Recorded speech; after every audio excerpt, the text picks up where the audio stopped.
नमस्कार, तुम्हा सर्वांचे स्वागत आहे धनश्री होम अँड लाईफस्टाईल या माझ्या चॅनलमध्ये। तर आज मी तुम्हाला ही जी वाळलेली तुळस आहे तर त्याचा काय उपयोग करायचा हे मी तुमच्याबरोबर शेअर करणार आहे। तर तुळस ही खूप पवित्र अशी मानली जाते व त्याचे भरपूर असे आयुर्वेदिक उपाय आहेत। तर आपण जर आपल्या घरातील तुळस वाळलेली असेल व ती काढली तर आपण त्याचा काय करायचं हे आपल्याला प्रश्न पडतो।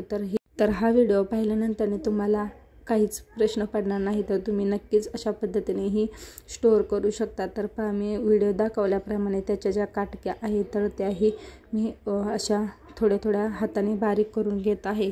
त्याच्या मंजुळा असो किंवा पाने सर्वांचा उपयोग आपण या पद्धतीने करू शकतो। तर तुळस ही खूप आयुर्वेदिक अशी मानली जाते। तर आता या मी काटक्या हाताने तोडून घेतलेल्या आहेत। तर आपल्याला या बारीक करून घ्यायच्या आहेत। तर बारीक होणार नाही तर त्यासाठी मी थोड्याशा खलबत्त्यामध्येही या ठेचून घेणार आहे।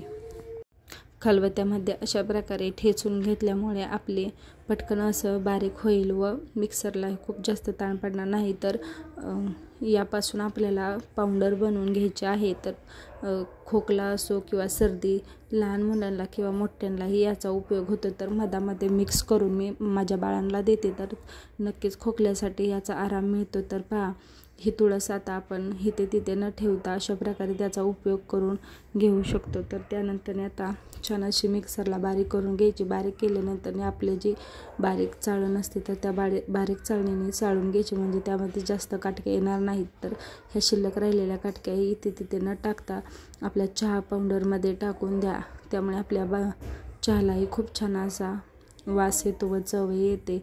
तर तुळशीचा आपण काही कोणताही भाग फेकून देणार नाही, तर त्याचा उपयोग करणार आहे। तर पहा, इथे मी चहा पावडरमध्ये मिक्स केलेला आहे व जी आपण काटक्यांपासून पावडर बनवली आहे तर ते काचेच्या भरणीमध्ये छान अशी भरून ठेवलेली आहे। व सर्दी किंवा खोकला झाला तर लहानांना असो किंवा मोठ्यांना हा एक चमचा मधामध्ये मिक्स करून द्या, नक्कीच फरक पडेल। व्हिडिओ कसा वाटला नक्की सांगा।